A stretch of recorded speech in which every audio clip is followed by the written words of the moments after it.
Hey everyone, and welcome. Today, we're going to do something a little different. We're actually going to take a journey, almost like a guided tour of a Reiki session. The goal? To figure out what it really feels like, from the inside out. So let's just dive right in. Have you ever just wished you had a reset button for your mind and body? We all know that feeling, right? The world gets loud, the to-do list just keeps growing, and you're just wishing you could hit pause and find a little bit of calm, some balance. It's that feeling of just being completely overwhelmed. Well, today we're going to explore a practice that's designed to do just that, to help you find that quiet space. So think of this less like a lecture and more like a journey we're taking together. Let's see how it all works. All right, so first things first, what can you actually expect when you walk in? What does the beginning of a session even look like? Let's kind of set the scene here and talk about the physical setup. Okay, so picture this. You're laying down, fully clothed, in this really calm, quiet space. And the best part? The only thing you have to do is, relax. Seriously, that's it. No effort needed from you at all. The whole point is to create an environment of total ease, just letting you be.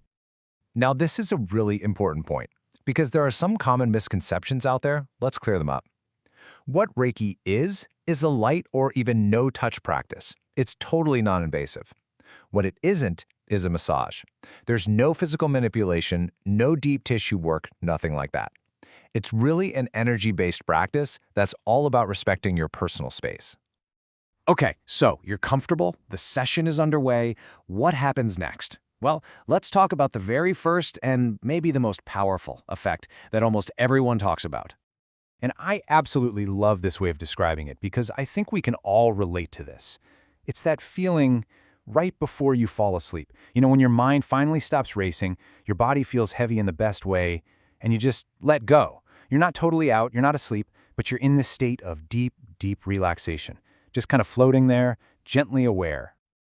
And what's so cool is that this isn't just in your head. There's something really profound happening physiologically. Your nervous system is literally getting the message to switch gears. It's moving out of that high-alert fight-or-flight mode that so many of us live in and into the rest and digest state. And that is the magic zone. That's where your body's own healing processes can finally kick in and get to work.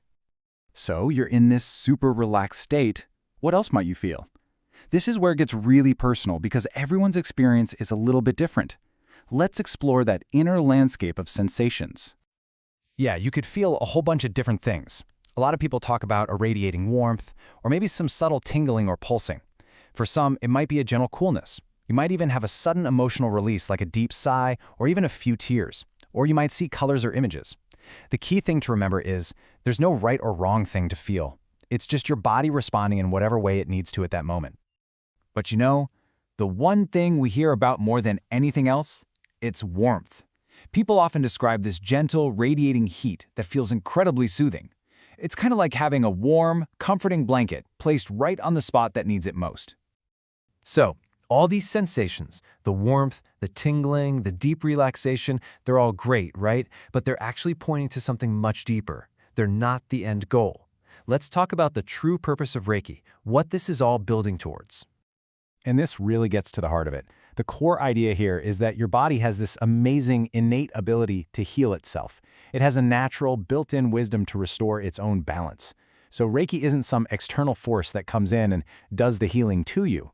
Instead, think of it more like a catalyst, something that just reminds and awakens that power that's already inside you. So how does that work? Well, we can kind of break it down into a few steps. First, it creates that deep relaxation we talked about, that rest and digest state. That calm environment then helps dissolve any energy blockages. And once those are out of the way, your body's natural balance can start to come back online. And what does that do?